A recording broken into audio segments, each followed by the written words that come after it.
prophets have warned of the dangers of pornography. It is important for parents to recognize the scope of this problem and how we can defend our homes and families from this growing concern. JoAnn Hibbert-Hamilton, a CES continuing education instructor, helps us understand the problem and some solutions in her presentation, Protecting Your Family from Pornography. Hello there. My name is JoAnn Hibbert-Hamilton, and I'm really glad to be here. I appreciate the fact that you are here and want to gain an awareness of how pornography is affecting all of our families in today's world. I'm going to give you a lot of information in a short amount of time, and you might want to have a pencil and a paper handy in order to write some of these ideas down. You want to protect your family, and I'm so glad about that. As President Gordon B. Hinckley warns us about the problems we are having with pornography in today's world, so many people think that someone else must be having a problem in this area. They think they don't, but reality is that we all need to be concerned and more knowledgeable. And there's a lot we can do to prevent exposure and a lot we need to know about intervention. That's why a prophet of God keeps talking to us about it. President Gordon B. Hinckley stated in the New Era in July of 1999, "Pornography is a growing, vile, and evil thing.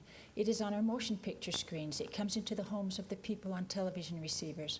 It is on the newsstands. It reaches out in other ways to entrap and beguile and destroy those who are enticed to partake of it." And I want to add that one of the ways it entraps is to destroy our sensitivity to the Spirit. And before I go on, I want to take just a minute to let you know that I know that God lives. I know that He hears and answers prayers. I know that He will help us and guide us in our lives. And I know that Jesus is the Christ and that He is our Redeemer. I know He has given us the Comforter to teach us all things. What a promise that is. Bad or uncomfortable feelings can be given to us to warn us that something is not right. And we need to understand the importance of this and teach it to our children. We need to teach them that they cannot afford to lose that sensitivity. I'm aware of a young girl who did not understand this. She came to my home and shared what had happened to her. She said that a young man came to her home, and as he entered, she had an uncomfortable feeling in the pit of her stomach. He asked her to go out and do something fun with him. And she hesitated because she really didn't know him, but the place he wanted to take her was a fun place. And she went, and she had a really wonderful time. The next week he returned, and she said, "Sister Hamilton, as he entered my home, I had that same uncomfortable feeling in the pit of my stomach." And he asked her out again. She had fun the week before, and this sounded fun too, and so she went. And I don't remember if it was the third or fourth time that he took her out that he assaulted her. God had tried to warn her, but she did not understand this principle. Some people feel a knot in the pit of their stomach. Some of my seminary students have told me the feeling is further up or in their chest or across their back. And it doesn't matter where it is. This feeling is not a biological function. It is the Holy Ghost with a warning. And we need to learn to identify this feeling. Other feelings that might guide us are the feeling of peace, as mentioned in Doctrine and Covenants, section 6, verses 23 and 24. The feeling of joy, as mentioned in Doctrine and Covenants, section 11, verses 13 and 14. We need to listen to God-given feelings and teach this principle to our children. If they get involved with pornography, they will lose that sensitivity to feelings and this special guidance which comes from God. I believe that God at times orchestrates in our lives. I found myself invited to a meeting that involved about 11 people. And as I looked around at the meeting, and in the meeting at the people who were there, I wondered why I was invited. And it was a statewide committee that worked against pornography. And I didn't know very much about the subject at the time, and obviously I just listened.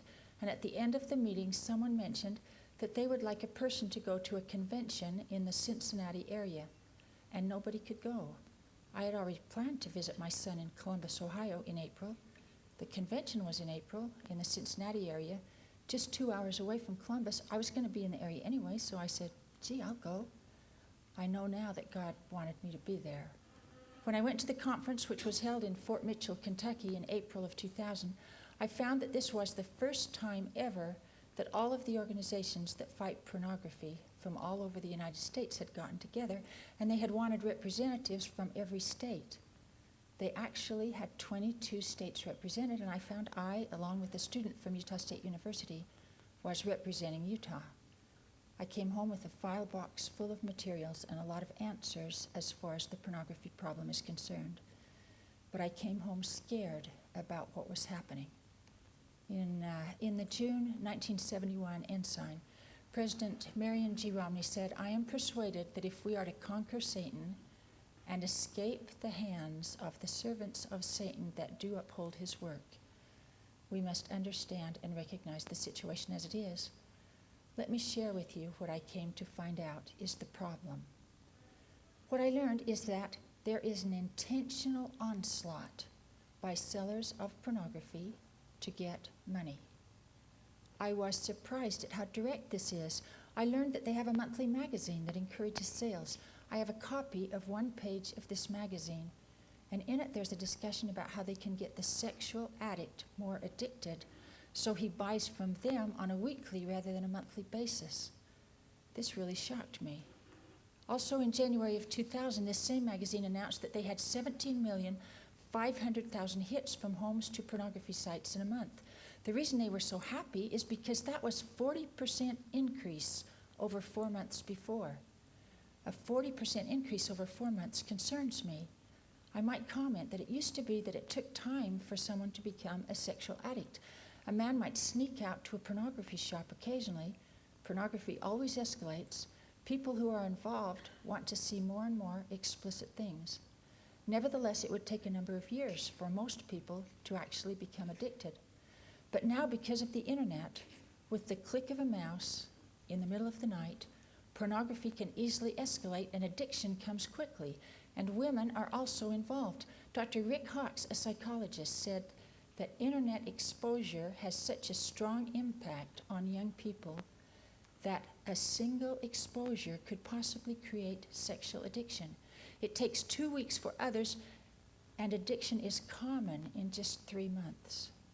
I believe the 40% increase in January 2000 shows the increase of addiction across the United States, and I'm concerned that youth and adults are not aware of how quickly addiction can come, and hence, through just a bit of curiosity, so many find themselves in a position where they haven't the ability to stop their involvement without help, and they are embarrassed to get help.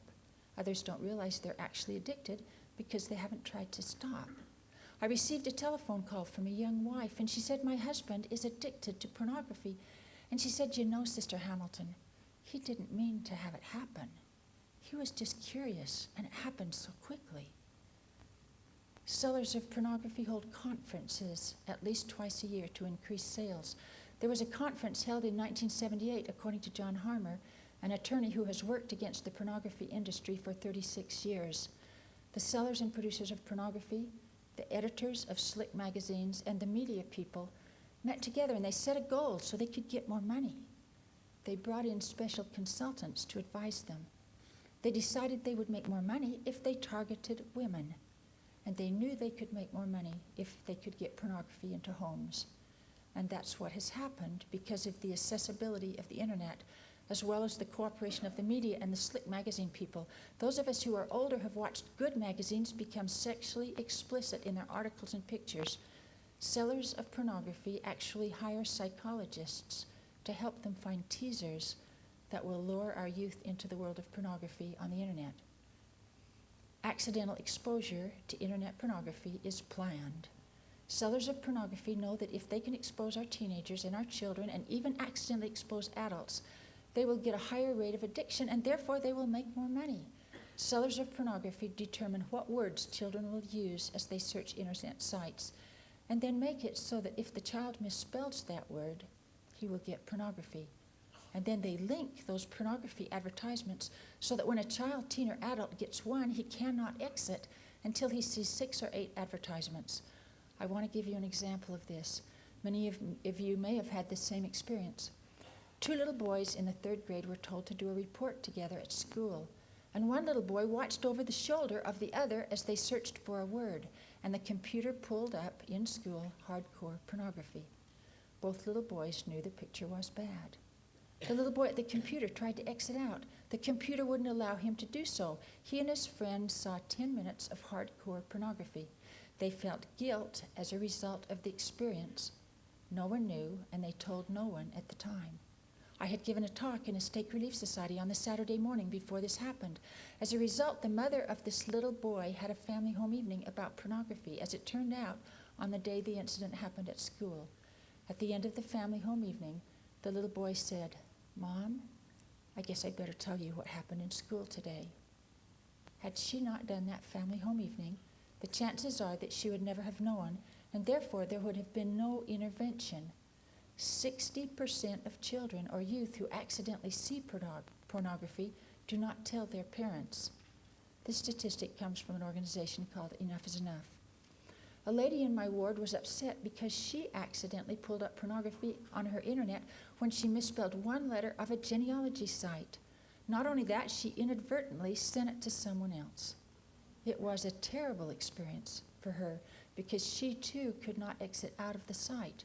And she didn't know what to do. And she told me that she saw lots of horrible pictures. She hates the fact that she has those images in her mind. And she came to talk to me because she was concerned that this would happen to her grandchildren, and she wondered what she could do. Sellers of pornography waited for a popular domain name to expire. Domains have to be renewed once a year. The person in charge of this one did not realize that it expired at midnight. Sellers of pornography were waiting, and they put pornography on the domain. So when they turned it on in the morning, all the people that wanted that site ended up with pornography. We also see the intent of the media as reported to a Senate committee in the United States, in that 83% of R-rated movies were advertised on television during family time. They are intentionally exposing our children. And John Harmer said, "I hope parents realize that there is no rating system anymore. If Satan wants your child exposed to something that will lead him to pornography, where would he put the bad scene? Would it be in an R-rated movie? Or would he rather put it in a PG or PG-13 movie?" And that's what we are dealing with. The media people establish the rating, and they rate movies, so they sell. One study showed that a group of men who saw hardcore adult but nonviolent pornography over just a 6-week period of time lost respect for women in that period of time. And improper behavior did not seem so bad, according to Dr. Victor Klein in his publication entitled "Pornography's Effects on Adults and Children." This type of material is in our movies. One bad scene does make a difference. Everything that goes into a child's head is there to affect his thinking, his values, and his actions. The good values are there, but the accumulation of questionable things also affects the way he thinks and acts. The standard we need to look at is that if a baby is born and never sees a bad picture until he or she is 18, that youth would be shocked. That is not happening today. Our children are walking through grocery store and department store checkout lines and seeing sexually explicit things. We as adults may be turning away, but our children are being affected by what they see. I can actually talk to a youth and sort of tell where he is in the area of pornography by how desensitized he is. When youth say, "that doesn't bother me," you know they may have seen a lot of whatever it is you are discussing. I watched a mother with 3 little boys. She was putting groceries on the conveyor belt. The little boys were maybe 5, 6, and 7. The oldest little boy was reading the sexually explicit lines on the magazines to his little brothers. The mother never saw this happen.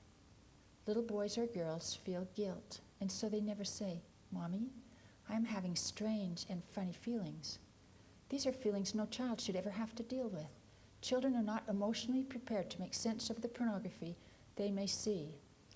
Magazine owners purchase their spots in stores where children are exposed to sexual concepts. These concepts teach children, along with television, that a certain image matters. This promotes insecurities, feelings of inadequacy, and seeds of physical self-destruction in girls, according to Lindy Beam in Plugged In magazine. Dr. Matthew Hedelius, a psychologist, states that in some cases little boys are affected by what they see. Parents are not aware, and children do not know how to deal with the feelings. I always thought that the American Library Association was government operated. I found out at a conference that it was not government operated, but funded by other organizations. And in July of 2000, they had a session in one of their conferences about how to get more pornography in libraries without public outcry. We need to be aware of the inappropriate things found in so many libraries. So what are the results of this onslaught? 95% of children 10 and under have been exposed to pornography, according to Phil Burris at a conference in April 2000. 4 out of 5 12 to 14-year-olds have been exposed to hardcore pornography a number of times, said John Harmer. And he added, far more youth than you realize are involved. 1 out of 4 youth last year were accidentally exposed on the internet, according to the Washington Post. Teens and children exposed before or during teenage years are headed for addiction unless there is intervention, stated Dr. Rick Hawks. Notice the large number of children and youth already involved. This scares me. I am so glad you are here. The impact of this exposure is so forceful that these young people will never forget it, stated Dr. Victor Klein. It serves to tease and tantalize and make the person want to see more. Sellers of pornography know this, and that's why they try to expose them. Addiction is ugly. After one of the talks I gave, an older man lingered. He said to me privately afterwards, he said, let me tell you what it's like to be addicted. Let me tell you what it's like to love your wife and love your children and love your church and your God, and then go out and do something that it totally violates all that you believe. The impact of addiction needs to be taught to our youth. Dr. Klein describes it as a wave that comes. I am told that when the wave comes for an addict, the person has little self-control. The alcoholic can stay away from the place where alcohol is sold. So can the cocaine addict. But the sexually addicted person has to deal with the pictures in his mind. He can quickly kick them out, but they return and return even when they are totally uncalled for. And this needs to be talked about in our homes. This teaching is intervention and prevention. We need to teach our youth that people who are involved lose their capability to love. They're always looking for the higher high, which is unattainable. They lose respect for their wife, lose the real intimacy that can be in their marriages, lose the real love and the relationship that God meant to be in a marriage. And often they end up divorced, stated Dr. Victor Klein. All of this hurts them, their wife or husband, as the case may be, and their children. Looking at pornography is not a victimless crime. Often neighborhood children are hurt. 70% of pornography produced ends up in the hands of children. Pictures teach, and children learn false concepts of sexuality. A 15-year-old might accidentally pull up pornography. Some would print it. Some would show it to their friends. In the 1986 Attorney General's Commission on Pornography, Dr. Jennings Bryant, the statistics show that among high school students, 31% of the males and 18% of the females admitted actually doing some of the things they had seen in the pornography within a few days after exposure. And who would that be with? Girlfriends, maybe? Younger children. And then children, in the name of play, do those things with others. This is a huge concern. One teenager told me that he would never have done what he did to his girlfriend if he had not seen pornography. A noted scholar, David Finkelhor, found in his study that 1 out of 3 girls and 1 out of 7 boys are sexually molested by the time they are 16. Most of the children who are abused do not tell their parents. Our conclusion then, it is best to prevent exposure to pornography. If anyone has been exposed, we need intervention. If we do nothing, we will see a lot of sexual addiction in our families, and we do not want that. So what can we do to protect our family? Number 1, place the computer in an open, supervised area of your home. Be wise enough to turn it off when you leave. This suggestion is found in the Ensign in a number of places. At a conference I attended, we were told that any good boy or girl would fall if they had an internet in their bedroom. The teasers are so very effective. Number 2, install a filter on your internet. 75% of homes in America have no filter. That is like having no police force in your city. Some say, but a filter isn't 100%. Then should we dismiss the entire police force because it isn't 100%? Filters are like cars. We purchase the kind that serves us best. My husband loves his truck because he can haul things and it has a place for his tools. Other people have different needs. One time I was asked to give a talk on filters at a fireside. My 84-year-old mother said, You're going to give a talk on what, JoAnn? And then she went on to add this observation. She said, the only filters I know of are furnace filters, and they keep out the dirt. And I thought, what a great description of a filter. They do keep out most of the dirt. In an effort to make this simple, let me show you a diagram. As number 1, I listed the computer that you own. You decide to have the internet in your home or business, and so you add number 2, which is the browser and the internet service, which has a home page. Your home page is probably the page that appears first when you turn on your internet. Many people say to me, I have a filter connected with my internet service. Know today that any student who knows much about the internet knows that it is relatively easy to break through these filters, accidentally or not, and sellers of pornography often find ways to get through them.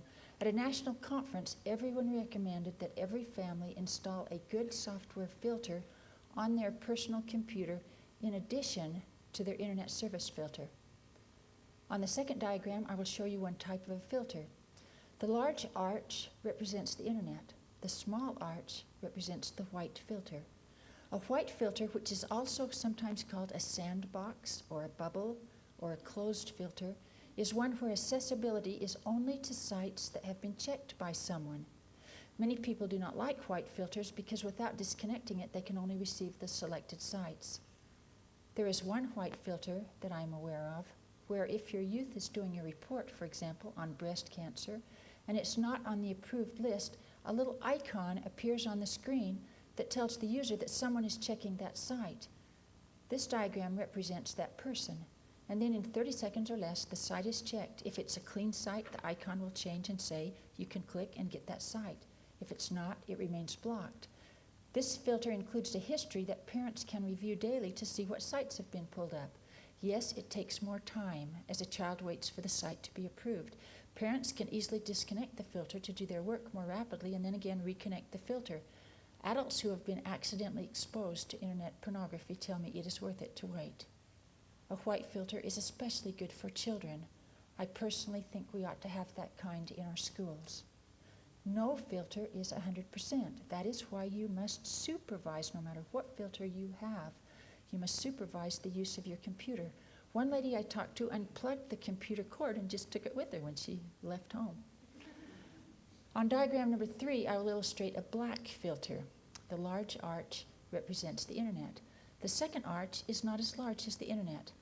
There is not complete coverage because there are about 7 million new web pages a day added to the internet. Many of them are pornography sites designed to break through filters.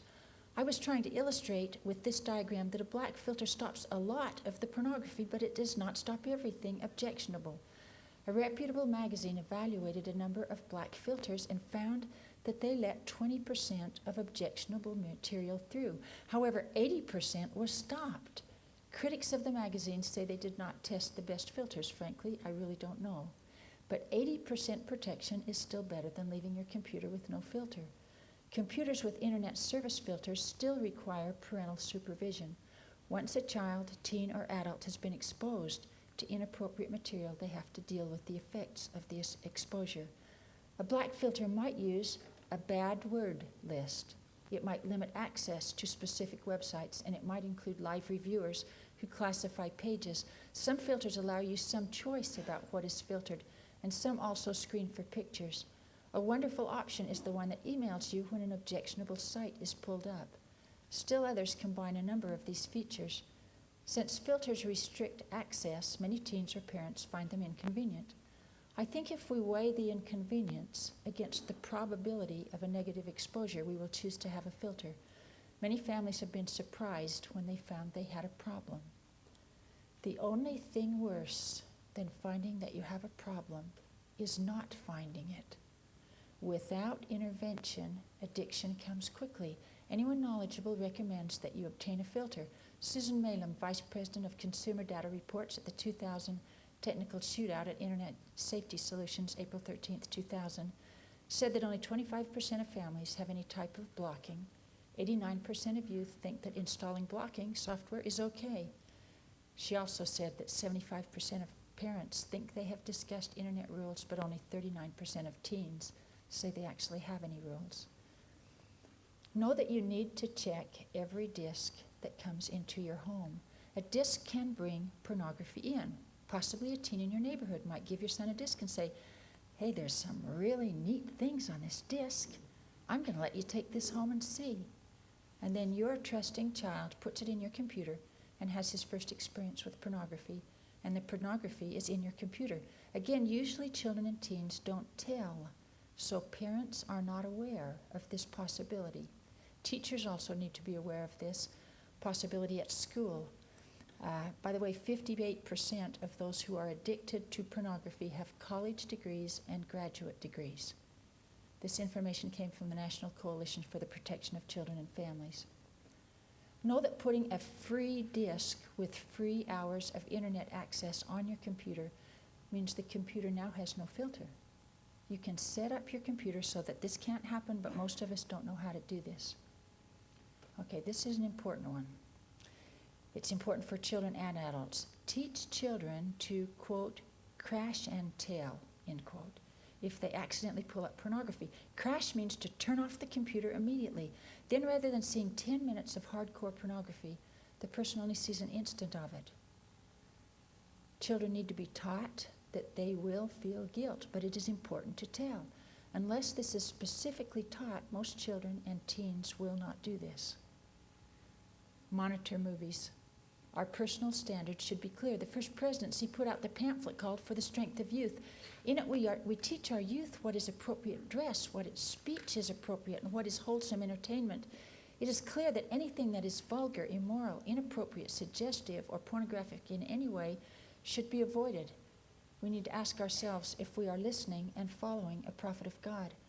I do not remember him saying that at the age of 20 or 30, we should still dress appropriately and use good language, but it no longer matters what we see for entertainment. Our Father in heaven knows that we, as well as our children, can be desensitized. What is evil will seem okay after a while, and as John Harmer said, there is no rating system anymore. Role play with elementary school children so they will know how to act when approached with a bad picture or a joke. This needs to be done before children go to school. Dr. Lynn Scoresby stated in his book, Bringing Up Moral Children in an Immoral World, that in the hands of 7- and 8-year-olds in every elementary school are sexually explicit pictures. Grade school teachers who I have asked about this all agree. A year ago, the average age of exposure to pornography was 11 years of age, and now it is 8. This information comes from a conference in Dallas, Texas, year 2001. Children need to be taught so they are not accidentally caught without a plan of action. Keep children, youth, and adults out of chat rooms. I was told at a conference that letting your children in chat rooms was like turning them loose in a bad park and saying, go find a new friend. Add to your list newsrooms. Someone may tack up an appealing ad about an inexpensive car. When a youth clicks on the ad, they get a pornography site. At a conference, they also suggested that we keep our children off instant messages.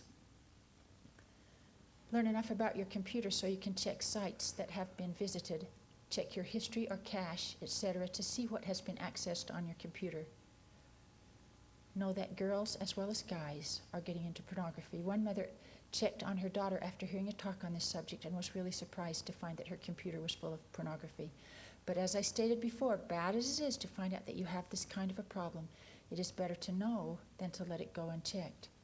Girls have a tendency to get emotionally involved in chat rooms and magazines, although some are into pornography as well. We need to follow the advice given us to stay out of chat rooms. Maintain a good relationship with your children and teens so you can openly discuss these matters. If you go home today and discover that your youth is involved with pornography to some extent, and you react by saying in angry, I've told you 100 times not to get involved with that filth, you've lost the battle of intervention. because he or she will not talk to you about it in the future. They may or may not stay involved, but you won't be in a position to help them. In Doctrine and Covenants, section 84, verse 77, Jesus said, "From henceforth I shall call you friends." And I really like that. He says it a number of times. We need to follow his example and approach our children on the same level, especially when we are dealing with this issue. I also would like to use Maslow's hierarchy of needs. You need to fill the bottom needs in the triangle before you are able to fill the higher ones. On the base of the triangle is food and shelter. Next is safety. Many of us can and do provide these needs. Notice that the third level up is a loving relationship. The next one is when people build self-esteem because accomplishments are achieved, and the highest is when we can give to others. The problem for many people is that they provide food, shelter, and safety, but when they come to the third level, perhaps they run out of time. Perhaps they do not know the importance of this. Our children will have a relationship with someone. If it is not with us, it will be with someone else, perhaps a peer who does not have our values. The youth will be influenced by the person he has the relationship with. We need to build these relationships. To do so, we need to take time for fun, time to play together, time to enjoy hikes or sunsets or sports together, non-corrective, non-critical time, as well as choice talking time, often on spiritual subjects. We need a close and loving relationship without anger, or we will not be effective. The youth I have worked with who have had problems with their parents are youth who somewhere lost the relationship with their parents. One youth had a hard time forgetting that one of his parents said, "I want no part of you anymore." It was said in anger, but that made no difference. So often parents provide food, shelter, and safety, but then wonder what's the matter with their son or daughter because they won't listen to them. One mother talked to me. At the time, her daughter was alcoholic, chemically dependent, and living outside of her home. She said she had a conversation with herself one day. She asked herself, "Who is my daughter listening to?" The answer to herself was, her friends. And she asked herself, "Why does my daughter listen to her friends?" And she decided it was because her daughter's friends approved of her and they treated her nicely. And she asked herself, "And why doesn't my daughter listen to me?" And she answered her own question by saying to herself, "Because I criticize her friends and everything she is doing." And then she decided to only say positive things to her daughter for one whole year. She told me she didn't quite do it. Once in a while she slipped. But 10 months later, on a Sunday morning, her daughter fell into her arms and said, "Mom, you are the best friend I have ever had." Now there was a beginning, once again, of a good relationship. Since sexual abuse is often an outgrowth of pornography, let me quickly add here a dialogue that you could use to comfortably ascertain whether or not your child has ever been sexually abused. Bad as it is to find this out, it is worse if you do not know, because then the child or teen does not get the counseling needed to help them have a normal life. First, find a comfortable, quiet place to talk alone, without distractions or interruptions, a place where the child will feel safe. Let the child share fun and happy things, show approval, and then say, "Janie, do you know what parts of your body are private parts?" "Yes, that's right, the parts of your body that are covered by a two-piece swimming suit." "Janie, if someone ever touches those parts, they will tell you not to tell. It is not the right thing to do. Has someone ever done that to you?" That's the sentence you want to memorize. If the answer is no, remind them if someone wants to, they should say no and get away from the person as quickly as possible. Instruct them to tell their parents or another adult who is in charge, such as a teacher, as soon as possible. If the answer is yes, do the following. Don't overreact. To do so often causes the child to shut down and stops the possibility of therapeutic help. Calmly ask who it was, not changing the tone of your voice. Always believe them. Always validate it wasn't their fault. Always say you are so sorry you didn't know sooner, so you could have helped sooner. Never ask why were you there. The child already feels guilt, and it was not his or her fault. Get professional help, possibly from someone of your own religion. Go through this procedure with the rest of the family. If one child has been abused, it is likely that others have too. Okay, prevention is best. I think we all agree with that. If our family member has experienced exposure to pornography in some form, we need intervention. And I want to quickly give you a few ideas, some of which we've already mentioned. Okay, teach how God-given and wonderful intimacy can be in a marriage. Pornography is a forgery of the real thing. We need to teach this principle to our children. They also need to see the courtesy and the happiness within the walls of our marriages. Teach that pornography reduces your capacity to love and to build relationships, according to Dr. Victor Klein. He also states that for some reason there is a common thread of anger and impatience on the part of a person involved with pornography. The anger is directed at the wife and oftentimes the children. Teach the ease and quickness with which sexual addiction comes. Remember that if someone is perhaps predisposed to addiction, one experience can move the individual to the point that they cannot pull away without professional help. This happens in 2 weeks for others, and it is common for this to happen in just 3 months because of the access to internet pornography. Children, youth, and adults cannot afford to be curious. We need to teach that. Pornography attempts to normalize that which is deviant. Thinking changes. Parents can't compare today's problem with the addiction timeline of a previous generation where it took months or years to become addicted, whereas in today's world it comes so quickly. One picture does make a difference. Pictures change the way a person thinks. Teach why it's not just a bad picture. It has the potential to ruin their marriage. It leads to unreal expectations. It promotes adultery. Teach that they will lose control of their body.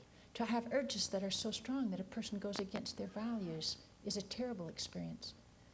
Teach that once in a person's mind, pornographic images may have to be dealt with for the rest of their lives. Phil Burris, president of Citizens for Community Values in Cincinnati, said, "I was a sexual addict for 25 years. I've been off for 15 years. That means every day I have to kick those images out of my mind." Many have described pornography as a more difficult addiction to get out of than alcohol or cocaine. In his research on memory, Dr. James L. McGough at the University of California found that if the person is emotionally aroused at the time of experiencing or witnessing something, a chemical called epinephrine is released into the bloodstream. It goes to the brain and locks in very vivid memories of the experience or event. These locked-in memories are impossible to erase. Help your child or youth learn to listen to the Spirit so he or she does not want to lose it. Teach that pornography brings unhappiness to the person, their future spouse, their children, and everyone involved. Teach that repentance is real. Notice the figure of a man that is carrying the bag of rocks. Satan would whisper in our ear that we have done something so terrible that we are just plain bad. Each rock in the sack on his back represents something we did wrong, and Satan would have us carried around with us and feel bad about it for the rest of our life. Notice that the figure of the man that has left his rocks behind. Jesus Christ teaches us to repent and drop the rocks we carry in our bag. He would have us feel joy.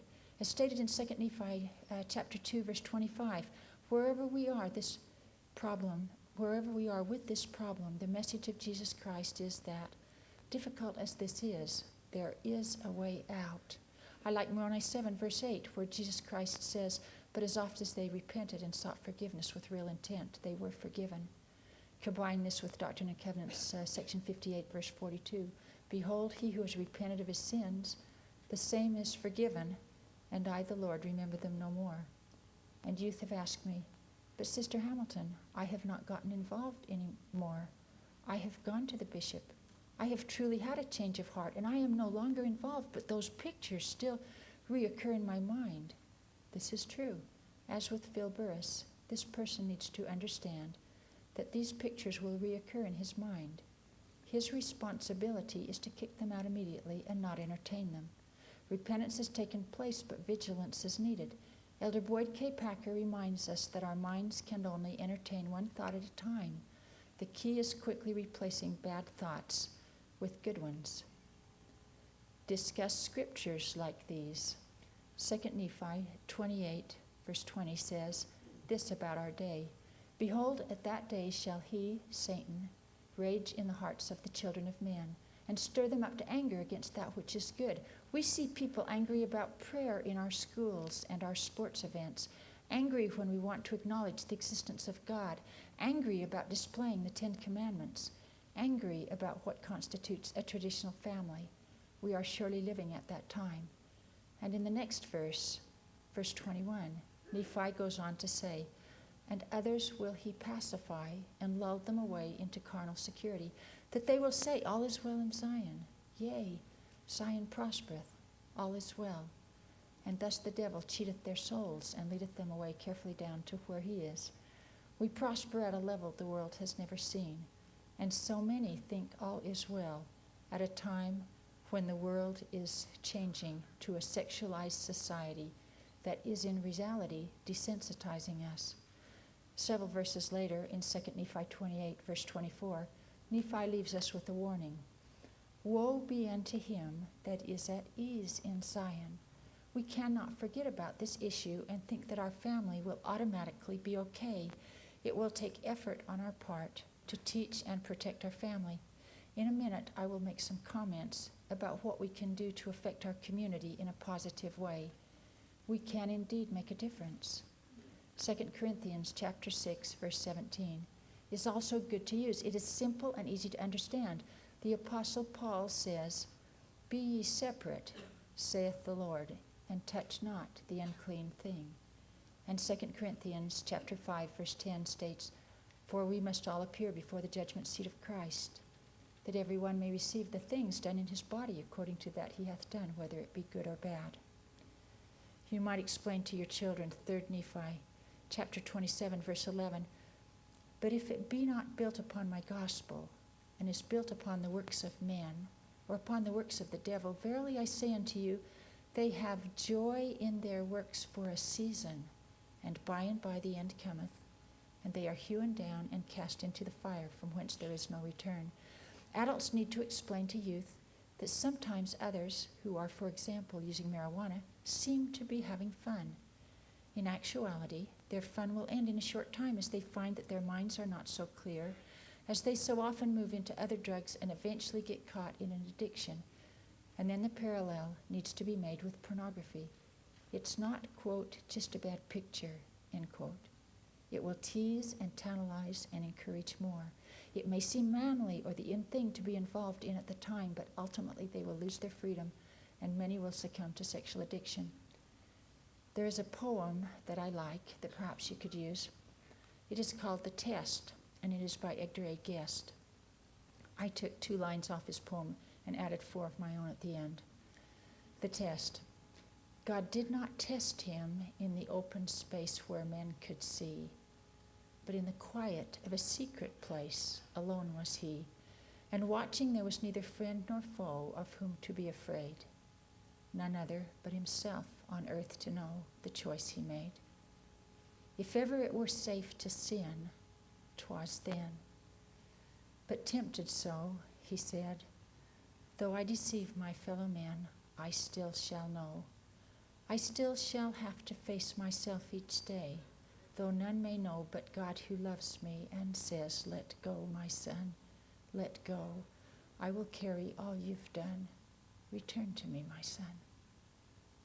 Know the warning signs of a child or teen at risk. Your child spends large amounts of time online, especially at night. Your child has the door locked when he uses the internet.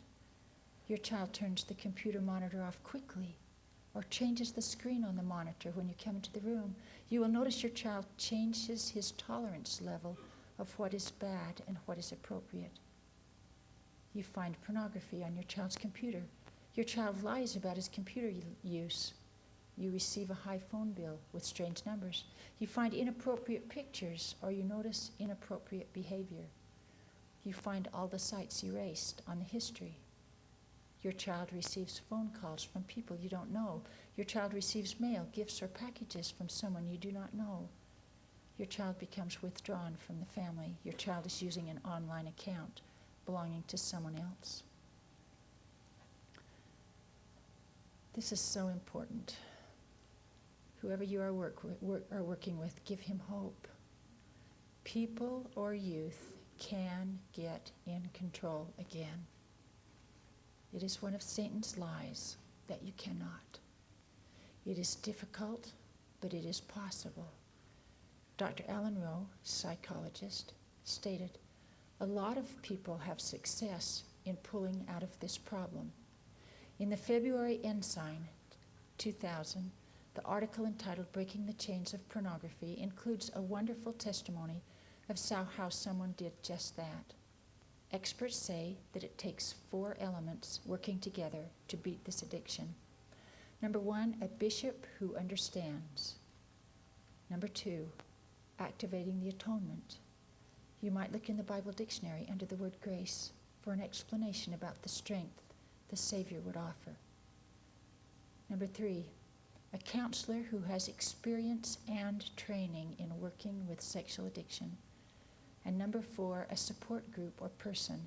This person is available 24 hours a day for the addict to call to help him withstand what is called the wave that an addict oftentimes finds irresistible.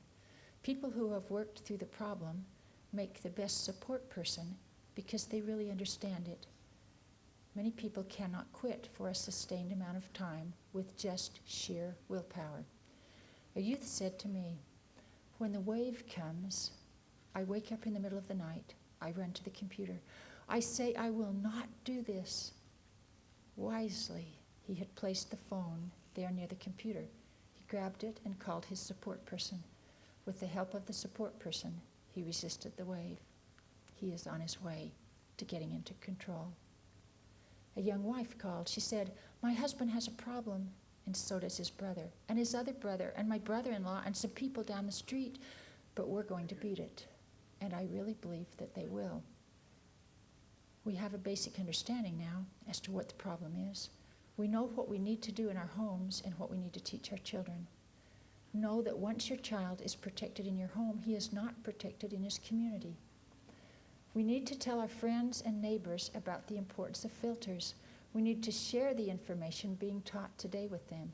Most people are just not aware of the problem. At a conference, I learned that some material is illegal and can be prosecuted, while other material is not illegal and cannot be prosecuted. But even though something is not illegal, it can still be offensive. If you find something offensive, you can still get it out of your community. The best way to do this is by making polite requests to the store managers or the people at the service desk and getting your friends and neighbors to do the same, preferably at the same store. Phone calls and letters are also effective. This helps to establish what is called the community standard. We need to speak up and establish moral community standards. The community decides what it will tolerate. I discovered at the conference that there were whole communities that did not let some legal magazines in because of their content. These same communities would not allow inappropriate pictures on magazines to be displayed where children could see them. I publicly compliment those communities. When I returned home for the first time, instead of looking away from bad pictures, which I had done all of my life, I noticed what was there. I noticed why 95% of our children under 10 were exposed to pornography. There were inappropriate pictures and headlines on magazines and checkout lines in department and food stores. Phil Burris at a conference commented, "Softcore pornography and legal pornography are the worst because they start our children on the path to addiction. This is what our children are seeing in grocery store checkout lanes. So what can we do?" All of my life, I thought there was nothing that we could do that would make a difference. But I have found out that there's a lot we can do. One person talked to the manager of her local grocery store and explained the harm being done to children. After a number of discussions on the subject, the result was that the entire food store chain covered magazines that they felt were inappropriate. Congratulations to that grocery chain for making a decision that helps to protect children. Another grocery store owner, who by the way has been covering improper magazines for over a year now, said, and this is a key, "If 6 to 8 people approach me on a certain subject in a 2-week period of time, I make a change in my store." I worked with another grocery store chain and they decided to cover things that were inappropriate for children to see. I just taught the manager the harm that was being done. It is so easy. Notice if anything is inappropriate. If there are problems, approach the service desk and say, very politely, "Would you tell the manager that we would appreciate his covering magazines that are inappropriate for children?" The magic words are inappropriate for children. People do not find that offensive. If magazines are covered, say thank you, because that helps to keep the covers on. If neighborhood groups focus on one business at a time, they can bring the community standard up and make it a safer place for children. Owners do respond to polite requests. If it is difficult for you to speak out on this issue, you might write a one-sentence note, sign it and leave it at the service desk, or you can make a telephone call. Someone said, "The only way evil can flourish is for good men to do nothing." Our silence means acceptance. Those who want this type of material displayed to our children are speaking out, and the silent majority is remaining quiet. We must speak out in polite ways. 73% of Americans thought many headlines on magazines were inappropriate, and 60% favor a store policy of covering up inappropriate pictures. These statistics come from a national opinion poll conducted by Worthland Worldwide in September 1999. In the name of tolerance, we have said nothing, and inappropriate things are displayed, and I never knew we could do anything about it, but I learned that we can really make a difference. After our grocery stores and department stores are not displaying inappropriate things, then we need to approach video stores, gas stations, and other businesses throughout our communities. We need to get our community standards where our values are and know that we can do it. Listen to what Elder David B. Haight in the November 1984 ensign told us. He said, "Actively approach the management of some stores, movie theaters, bookstores, television, and radio stations with a request to withdraw indecent materials. If we had done this in 1984, we would not have the problems we have now, and lots of people would be better off." President Gordon B. Hinckley said, "Oh, how we need in this day and time men and women who will stand up for decency and truth and honesty and virtue and law and order and all of the other good qualities on which our society is founded." Now I want to say to you, and I say it with a plea in my heart, get involved. Get involved on the side of righteousness and truth and decency. God bless you to speak up for truth and decency. This is from Teachings of Gordon B. Hinckley.